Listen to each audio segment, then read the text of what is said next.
Deuxième partie de notre émission aujourd'hui avec Territoire d'Info, la presse quotidienne régionale, les télés locales de France et le réseau Via Télévision qui sont nos partenaires, les Indés Radios, 130 radios qui nous reprennent sur tout le territoire français et TV5 Monde, notre partenaire également. Et l'invité politique ce matin en direct sur ce plateau, c'est Olivier Faure. Bonjour. Bonjour. Merci d'être avec nous. Vous êtes le premier secrétaire du Parti Socialiste. Et pour vous interroger, à mes côtés ce matin, Oriane Mancini, la spécialiste politique de Public Sénat.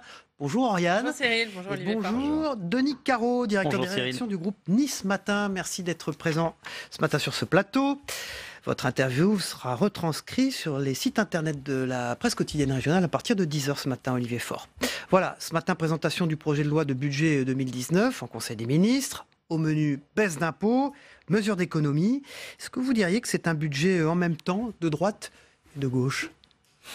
Non, je ne dirais pas cela parce que depuis un an, la vérité c'est qu'on se rend compte que celui qui s'est présenté comme un nouveau progressiste est en réalité un néolibéral et que le projet de budget qui vient est un projet de budget dans la droite ligne de celui de l'an passé, donc un projet de budget qui fait l'essentiel de ses cadeaux aux plus riches et qui laisse les miettes à tous les autres. Et ceux qui vont trinquer, ce sont les mêmes, les retraités, les familles, les locataires qui vont voir en réalité leur pension pour les uns, leurs allocations pour les autres diminuer à un moment où on va continuer à avoir entre 7 et 10 milliards d'euros qui vont être dispensés à des fortunes qui n'en ont pas besoin. Quand Emmanuel Macron dit que ce budget verra les impôts allégés de 6 milliards pour les Français en 2019, que c'est du jamais vu depuis 10 ans, il ment ? C'est le roi du passe-passe, Emmanuel Macron. Donc, il vous donne d'une main, il vous reprend de l'autre. Et donc, il vous dit 6 milliards. D'ailleurs, je remarque que l'OFCE parle de la moitié. Donc, 3 milliards et demi. Donc, ça prouve bien qu'il y a déjà là, en soi, une entourloupe. Mais au-delà de tout ça, on voit bien que ce qu'il donne d'une main, en fait, il le reprend de l'autre. Regardez ce qui se passe sur les taxes indirectes et ces 50 milliards qui sont prélevés sur les 5 ans et qui vont en réalité grever le budget des ménages. Donc on a bien en fait une opération de communication qui va se démultiplier et vous entendrez dans toutes les antennes et sur toutes les radios, vous aurez ce message-là. Mais la vérité, c'est que en réalité, comme sur le plan santé, comme sur le plan pauvreté, vous avez à chaque fois une annonce et puis vous avez une réalité qui sont très différentes.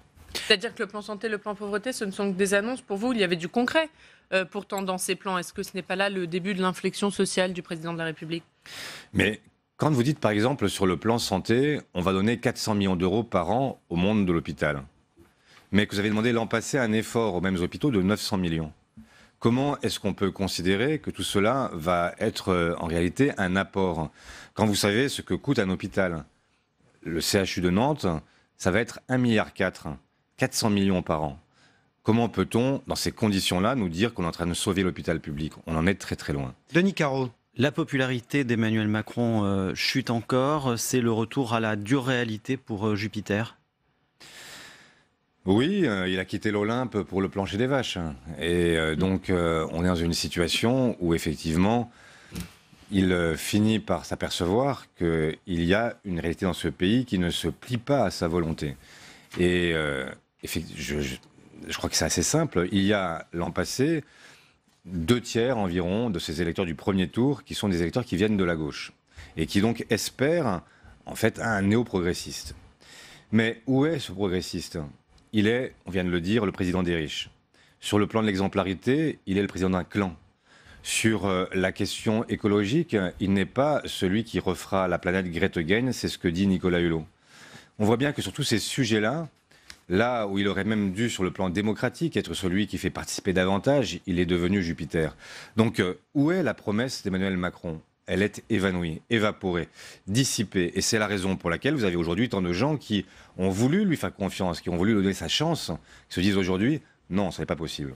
Alors vous expliquez ce matin dans une interview à Libération qu'Emmanuel Macron se comporte comme un agent électoral pour les populistes. C'est pas un peu fort ? Non. Je vais vous dire pourquoi. Il est en train d'essayer d'imposer un espèce de clivage caricatural qui opposerait d'un côté les pro-européens, dont il serait le leader, à un autre camp qui serait celui des populistes et des nationalistes. En le faisant, il les met en scène et laisse penser que la seule alternative à l'Europe libérale que nous connaissons aujourd'hui ce sont les populistes. Eh bien, que se passera-t-il un jour? Celui-là ou le suivant? C'est que finalement, la tendance se jouera parce qu'on finit toujours par se lasser de ses propres dirigeants. Et donc, laisser s'installer l'idée que forcément, les seuls qui peuvent alterner avec lui, ce sont les populistes, c'est leur rendre un service qu'ils n'attendaient même pas eux-mêmes. Et donc, ils se sont choisis les uns et les autres pour être leurs épouvantails réciproques. Et ils vont faire campagne ensemble, vous verrez. Ils s'interpelleront les uns les autres pour essayer d'effacer toute alternative réelle, celle que pourrait, par exemple, représenter le social-démocrate européen. Est-ce qu'il ne réussit pas à vous effacer, Emmanuel Macron? C'est ce qu'il cherche, et c'est ce que nous allons éviter en cette campagne, en montrant qu'il existe d'autres façons d'être européen. Moi, je ne lui dénie pas le fait qu'il soit européen. Je suis aussi pro-européen, parce que je pense que c'est le niveau auquel, désormais, un certain nombre de décisions doivent être prises. On ne peut pas, aujourd'hui, se replier sur la nation, alors même que les grands défis sont, par exemple, le défi climatique, ou le défi de l'intelligence artificielle. Comment pourrait-on entreprendre ces sujets au seul plan national? Mais je suis pro-européen sans être libéral et sans accepter cette Europe de l'austérité, sans accepter cette Europe qui est l'Europe des inégalités. Et donc, ce clivage-là, c'est ça l'Europe d'Emmanuel Macron? Mais Emmanuel sortant dans cette élection, enfin Emmanuel, c'est un lapsus révélateur. Emmanuel Macron est dans cette élection le sortant. C'est son Europe qui est aujourd'hui au pouvoir, celle de Juncker, celle de Verhofstadt. Les sujets de société maintenant, la PMA par exemple. Oui, la PMA, on reviendra sur les européennes un petit peu plus tard. La PMA, puisque le comité consultatif national d'éthique rendra demain son avis sur l'extension de la PMA aux couples de femmes et aux célibataires. Vous y êtes favorable, vous? Oui. Et se pose la question, enfin se pose pas la question, puisque le gouvernement l'a exclu, mais ce week-end, un think tank a parlé de légaliser la GPA. Est-ce que vous êtes pour aller jusque-là? Non, pour des raisons que chacun connaît, c'est-à-dire qu'il y a un trop grand risque de voir le corps des femmes marchandisé et dans un moment où on cherche au contraire à libérer les femmes de tout carcan, ce serait quand même paradoxal que de vouloir les entraîner dans cette opération. Ouvrir ce débat, qui sera forcément ouvert par Emmanuel Macron, est-ce qu'il n'y a pas un risque de refracturer la société comme ça a été le cas avec le mariage pour tous? Écoutez, je ne sais pas si on peut dire qu'on a fracturé ou qu'on refracturera. Je pense qu'il y a des évolutions qui sont nécessaires et qui permettent tout simplement de vivre avec son temps. Et nous sommes au XXIe siècle, à un moment où la question de la famille ne peut plus se poser dans les mêmes termes qu'il y a quelques millénaires. Et aujourd'hui, on le sait bien, il y a des enfants dans des couples hétérosexuels qui vivent très mal. Et il y a des enfants qui, j'en connais quelques-uns, qui vivent dans des familles homoparentales et qui sont très heureux. Et donc la question n'est pas forcément celle des géniteurs, mais elle est la question de l'amour et du projet familial. J'ajoute que malgré tout, ça suppose que ne soit pas caché à l'enfant, d'ailleurs comment cela pourrait-il, ce qu'est sa propre histoire, parce que psychologiquement, ce dont il a besoin, c'est de se construire par rapport à une identité, par rapport à une histoire. Quand c'est un couple de femmes, forcément, l'enfant sait très vite qu'il n'est pas issu de ces deux femmes et qu'il y a un géniteur masculin qui est un donneur. Mais il faut que cette histoire soit racontée. Moi, je suis favorable à l'idée que, y compris les donneurs, laissent une trace à l'enfant qu'ils vont contribuer à faire naître pour que cette histoire puisse être racontée. Denis Caro. Sur la question des territoires, mercredi, les présidents des trois grandes associations d'élus se réunissent à Marseille pour pousser un coup de gueule contre la politique d'Emmanuel Macron envers les collectivités et les territoires. Elles ont raison, ces associations? Mais oui, elles ont raison. Emmanuel Macron était là aussi celui qui s'était présenté comme l'homme d'un pacte girondin, en opposition aux Jacobins. Mais le seul pacte girondin qu'il ait jamais noué, c'est avec Alain Juppé. Rien d'autre. Parce que la vérité, c'est qu'il n'y a pas de pacte girondin, il n'y a pas de volonté de décentralisation. Emmanuel Macron se méfie de tous les contre-pouvoirs, tous. Associations, syndicats, collectivités locales. Et donc, Parlement aussi. Parlement. Et on est donc dans une situation où les associations d'élus ont raison de dire que tout ce qui s'est entrepris à leur sujet depuis un an s'est fait à l'insu de leur plein gré. On vous entend finalement assez peu sur les territoires. Vous n'êtes pas fait doubler en quelque sorte par Laurent Wauquiez et les Républicains sur ce sujet-là? Il y a ceux qui en parlent et il y a ceux qui font. Et moi, je suis avec ceux qui font et je me déplace chaque semaine dans les territoires. Je vais à la rencontre de ceux qui sont les élus de terrain et qui sont ceux par lesquels, j'ai dit depuis le congrès du Parti socialiste, qu'ils étaient ceux sur lesquels nous allions nous baser pour notre propre renaissance. Parce que je crois effectivement qu'aujourd'hui, ils sont la politique par la preuve. Et que s'il y a encore une gauche qui est perçue, comprise, c'est bien celle-là, celle qui chaque jour fait. Et pour vous, Laurent Wauquiez, il ne fait pas? Les Républicains ont présenté 20 propositions pour défendre les territoires. Laurent Wauquiez, je le vois s'installer dans un rôle qui est un rôle qui le met très très loin de ce qu'est la gauche républicaine. Et il défend aujourd'hui les territoires. Dans l'élection, il a soutenu François Fillon, qui était en réalité sur un projet assez proche de celui d'Emmanuel Macron sur ce plan-là.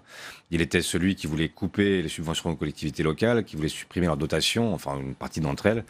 Et il est aujourd'hui bien mal placé pour faire la leçon à Emmanuel Macron. C'est Olivier Faure, le premier secrétaire du Parti socialiste, qui est notre invité politique ce matin dans Territoire d'Info.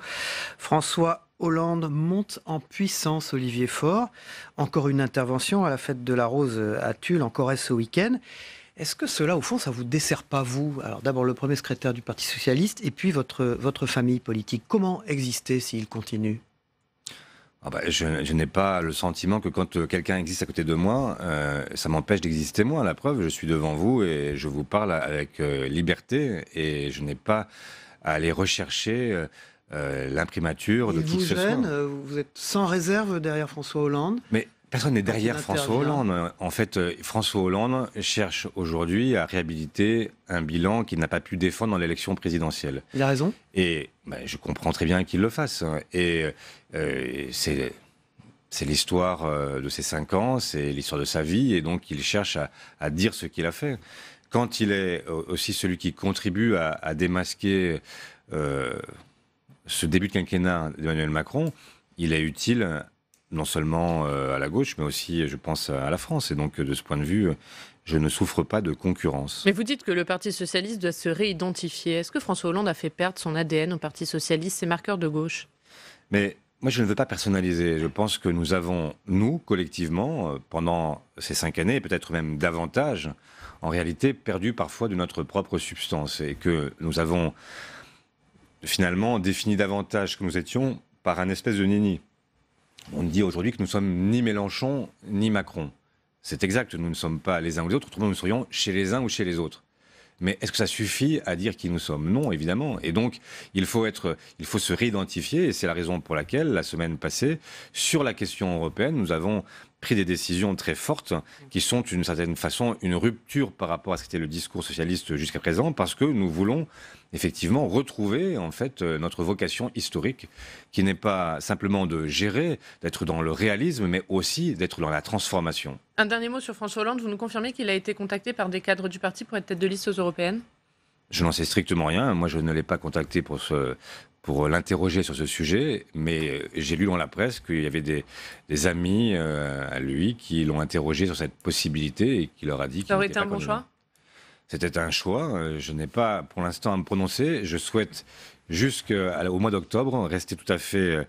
je souhaite que vous prendre à revers, la presse en général. C'est-à-dire qu'on commence toujours par la question de l'incarnation. La tête de liste. La tête de liste. Et moi, je veux qu'on commence par le message. Parce que je sais que si on commence par la tête de liste, on ne s'occupera pas du message, on s'occupera uniquement de savoir qui est qui. Et moi, je tiens absolument au fait que cette renaissance commence par les idées. Et donc, on commence par les idées, ensuite viendra le moment de celui qui les incarne. Et pourtant, il va bien falloir mener cette campagne. Marine Le Pen a dit hier qu'elle ne serait pas tête de liste, mais que c'est elle qui conduirait la campagne de son parti. Ça serait aussi votre cas? Moi, je ne conduirai pas cette liste, mais je me comporterai dans cette campagne comme si j'étais effectivement le premier d'entre eux, parce que je souhaite ne pas faire d'impasse sur une élection que je considère comme majeure. Il doit être un référendum pour une autre Europe, parce que c'est bien ça le but du jeu, c'est de faire en sorte que pour les prochaines années, nous n'ayons pas une Europe qui prolonge ce qu'elle est depuis trop longtemps, mais qui prenne un nouveau cours. Justement, Pierre Moscovici, ça serait un bon candidat? Mais vous voulez à nouveau m'entraîner sur la question de la personnalisation, et moi je viens de vous dire que je souhaite commencer par la question du fond, et après on verra qui souhaite incarner ce projet. Denis Carreau? Emmanuel Morel a expliqué que sa seule position, c'était d'infléchir sérieusement la ligne du PS, qui ne s'en sortira pas sans une rupture avec la ligne social-démocrate. Peut-il être, lui, Emmanuel Morel, tête de liste du PS ? Je vois que, quoi que je vous dise, vous continuerez à m'interroger sur tel ou tel. Non, alors pour parler Pas du que, projet, mais- vous l'avez présenté, ce projet du Parti socialiste européen. C'est vrai qu'on note une inflexion à gauche. Est-ce que c'est pas quand même un moyen de garder avec vous la gauche de votre parti et d'éviter que des gens comme Emmanuel Morel ne la quittent ? Mais bon, c'est pas, moi je ne cherche pas à garder tel ou tel. Ça, ce n'est pas une question pour moi. En revanche, quand il y a des questions qui sont posées par tel ou tel et qui sont des questions qui soulèvent de vraies interrogations, alors il faut y répondre. Quand Emmanuel Morel pose de bonnes questions, je lui réponds. Quand il pose de mauvaises questions, je lui dis qu'il se trompe.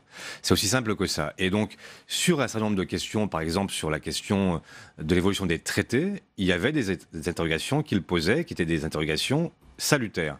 En revanche, quand il nous dit qu'il faut rompre avec la social-démocratie européenne, je lui dis que là, halte au feu, parce qu'on ne peut pas dire qu'on veut changer l'Europe et se priver du poids du deuxième groupe au Parlement européen. Avec qui ferions-nous alliance ? Avec simplement des groupes qui sont aujourd'hui minoritaires, voire même marginaux au Parlement européen. Mais en ces cas-là, nous irions à l'élection en mentant aux Français, en leur disant que nous pouvons changer, alors que nous savons très bien que nous serons simplement la petite bestiole qui fait bzzz et qui essaye de faire avancer les choses, mais qui n'a aucun poids dans l'élection. Un mot sur Manuel Valls, qui devrait annoncer demain sa candidature à Barcelone. Est-ce que dès lors qu'il est candidat, il doit immédiatement démissionner de l'Assemblée nationale ? Je crois que c'est une évidence et que d'ailleurs à Barcelone, personne ne pourrait accepter sa candidature s'il était encore député français. Et s'il veut donner le sentiment que c'est Barcelone qui désormais est sa vie, ça suppose effectivement qu'il quitte la vie politique française. Denis Caro. Yann Moix persiste et signe après ses propos extrêmement violents à l'encontre des policiers. Vous condamnez fermement ? Alors, je vous avoue que j'étais ce week-end à Marseille et donc je n'ai pas entendu ce que disait Yann Moix. Mais j'ai suivi ce qu'il avait pu faire il y a plusieurs mois sur Calais. Et j'avais expliqué que les policiers manquaient de courage, notamment. Alors, je ne sais pas si les policiers manquent de courage. Et je ne veux jamais généraliser sur un métier, sur une fonction qui est parmi les plus éprouvantes et les plus difficiles et auxquelles il faut rendre hommage. En revanche, ça ne veut pas dire qu'il faille s'interdire parfois de s'interroger sur les pratiques qui peuvent être celles qui sont non pas celles des policiers, mais celles qu'on leur ordonne de conduire. Et à Calais, il y avait des exactions qui visiblement n'étaient pas supportables quand on privait les réfugiés ou les migrants économiques de leur couverture, qu'on empoisonnait leur eau, etc. Ça paraissait des pratiques non seulement d'un autre âge, mais contraires à ce qu'est notre propre histoire et ce que sont nos propres valeurs. Maintenant, moi j'avais demandé en son temps une commission d'enquête pour pouvoir justement faire la lumière et lever de tout soupçon ou au contraire permettre d'aller plus loin dans la sanction sur d'éventuelles exactions policières. Ça m'avait été refusé par la majorité En Marche. Olivier Faure, premier secrétaire du Parti socialiste, d'avoir été notre invité Merci à vous. ce matin. On passe au débrief de l'actualité dans un instant.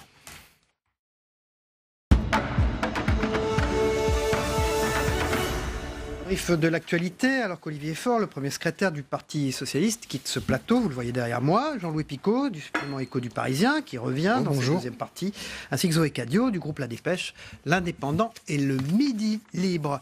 On démarre tout de suite avec ce budget.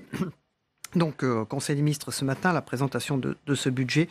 Jean-Louis Picot, vous avez entendu ce qu'a dit Olivier Faure. Alors, est-ce que ce budget, c'est en même temps baisse d'impôts, mesures d'économie ?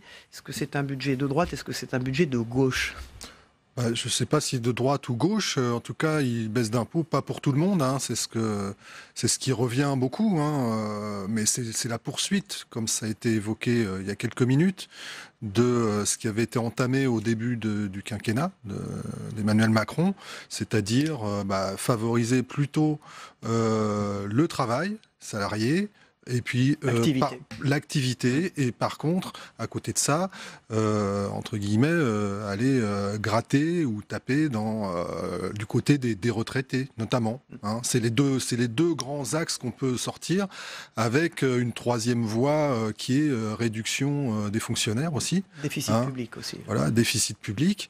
Mais c'est un budget qui va être, c'est vrai, qui s'éloigne par moment de certaines promesses, mais c'est la réalité du pouvoir et toujours les contraintes liées à l'Europe, c'est-à-dire que le déficit, on n'y échappe pas, sauf à dire on envoie tout voler et on fait autre chose, mais tant qu'on voudra effectivement suivre les obligations de l'Europe, ça sera difficile de sortir de cela. Avec quand même un œil particulièrement attentif de Bruxelles dans tout ça, qui a contraint bien sûr, le gouvernement. Bien sûr. Oui, tout à fait, parce qu'on est quand même susceptible de respecter quand même le fameux 3% que tout le monde connaît. Alors, on a tout ça en tête, on a des intentions de déficit, il ne doit pas passer les 3%. Les gens n'arrivent pas vraiment à formuler à quoi ça correspond exactement, mais il y a une réalité budgétaire qu'on retrouve aujourd'hui dans ce budget. Mais en même temps, si vous me permettez l'expression, c'est qu'on voit aussi que Emmanuel Macron, il essaye quand même de renouer un petit peu avec le peuple français, comme il le rappelle d'ailleurs avec la suppression de la taxe d'habitation pour 80% des Français. Mais en même temps, il doit aussi respecter ses engagements européens, d'où l'augmentation, comme l'a souligné Olivier Faure, des taxes indirectes. Les taxes indirectes, c'est aussi bien sur le tabac, sur l'essence, c'est sur le nombre de produits qu'on a avec la TVA. Donc, qui pèse sur la vie quotidienne des Français. Voilà. Donc, c'est vrai, il favorise, à vrai dire, le travail pour pouvoir relancer l'économie française, mais en même temps, les efforts sont supportés essentiellement par les Français et directement sur leur porte-monnaie, d'une certaine manière. Je crois aussi ce qui va beaucoup jouer, c'est la reprise économique dont on a beaucoup parlé, sur laquelle certainement on comptait énormément il y a 1 an et demi au moment de l'élection, et qui finalement n'est pas aussi spectaculaire qu'on pouvait l'espérer, ou qui va prendre un petit peu plus de temps peut-être qu'on l'avait prévu. Et ça va être assez décisif par rapport à certaines politiques qui pourraient être menées dans les prochaines années. Alors, dans l'actualité, maintenant, Manuel Valls, qui va aller sans doute à Barcelone. C'est l'avant-dernier Premier ministre socialiste du quinquennat de François Hollande, vous avez entendu Olivier Faure, il souhaite que Manuel Valls quitte l'Assemblée nationale. Alors Zoé Cadio, là-dessus, vous aviez des choses à nous dire. Alors déjà, Manuel Valls, chez nous, dans la région Occitanie, il y a une résonance. N'oublions pas quand même que, comme il le rappelle souvent, c'est qu'il est d'origine catalane. Il est même né à Barcelone. Bon, il a été naturalisé français à 18 ans. Il a été le Premier ministre. Il a toute son histoire politique.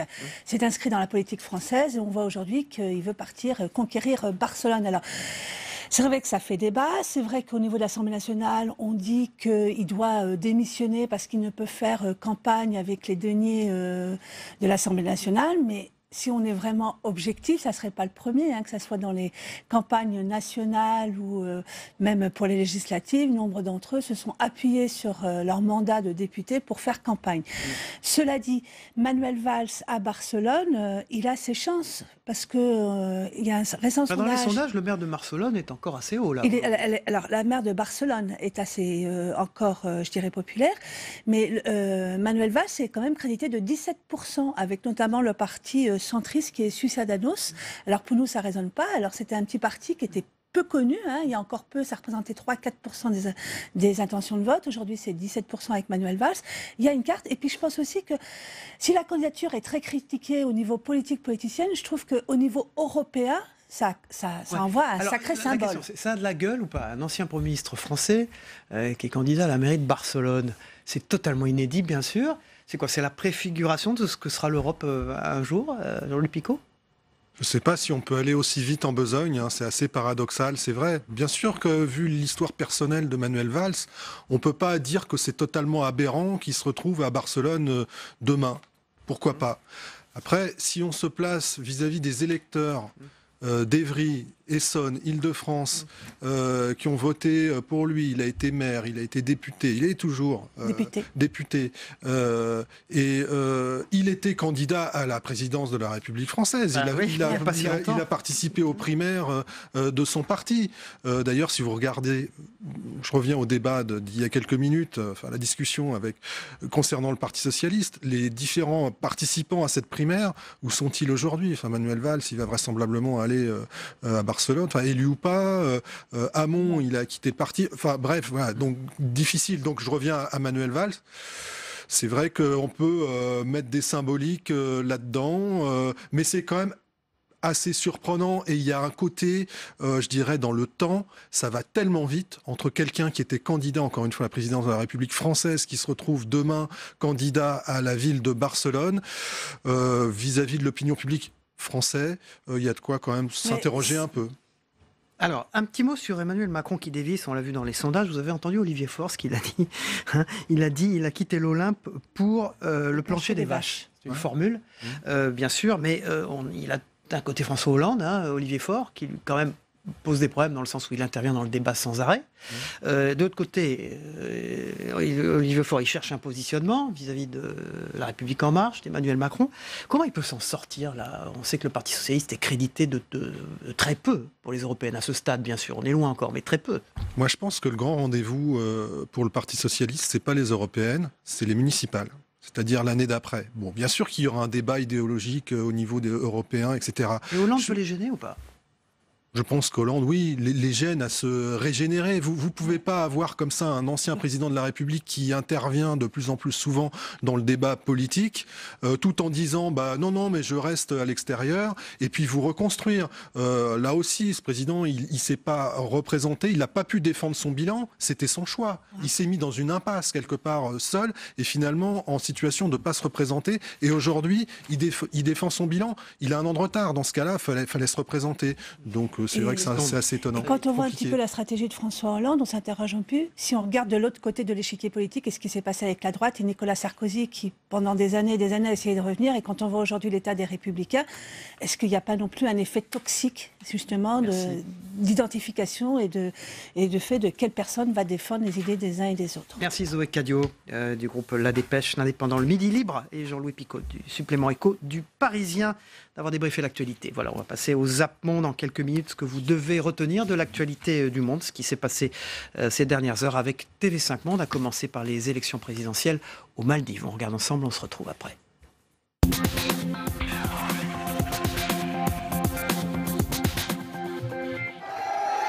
Si les résultats se confirment, il sera le nouveau président des Maldives. À la surprise générale, le candidat de l'opposition maldivienne, Ibrahim Mohamed Soli, obtient près de 58% des suffrages, selon la commission électorale sur place. À 54 ans, peu connu des électeurs, celui qui était un candidat par défaut de l'opposition maldivienne aura su déjouer tous les pronostics pour l'emporter. C'est un moment de bonheur, un moment d'espoir, un moment historique. Pour beaucoup d'entre nous, le périple a été difficile. Un périple qui a conduit en prison ou à des années d'exil, qui a vu l'effondrement des institutions publiques. Mais un périple qui a pris fin dans les urnes parce que les gens le voulaient. Cet homme a été repêché de justesse. Les voitures dérivent, un immense torrent d'eau boueuse s'est formé sur la route. Des pluies diluviennes se sont abattues sur le Cap Bon. Il a plu l'équivalent de 6 mois de précipitations. En quelques minutes, les flots ont tout emporté sur leur passage. L'ont-ils seulement ressenti au moment de saisir sa main? Que cet homme qui les sauve ce jour-là, quelque part en Méditerranée, n'a nul besoin de se mettre à leur place? Car Hassan est comme eux. Leur histoire fut aussi la sienne. Il y a 17 ans, lorsqu'encore adolescent, il quitte l'Égypte. S'ensuit l'exode, les passeurs, le jour du naufrage et ce traumatisme. Mon seul souvenir, et je m'en souviens parce que c'est gravé dans mon cœur, c'est qu'une personne m'a mise sur ses épaules et m'a sorti du bateau qui chavirait. Puis j'ai vu cette personne descendre lentement dans l'eau, il s'est noyé, sous mes yeux. Je ne le connaissais pas. Je ne savais pas qui il était. Je ne savais rien de lui. Pourquoi a-t-il fait cela? Il était environ 18h lorsque les premiers coups de feu ont commencé à retentir. D'abord, aux abords du camp militaire de Kassanga. Puis, les assaillants ont pris la direction du centre-ville. Les civils ont tenté de fuir, mais ils ont été les premières cibles. Nous voyons des soldats venir de l'étranger, disant qu'ils viennent nous aider et nous protéger. Mais rien ne marche. Nous ne savons pas si c'est une politique intérieure ou étrangère. Les autorités nous disaient que jamais ces assaillants n'arriveraient en ville. Mais voici qu'ils sont arrivés jusqu'au rond-point.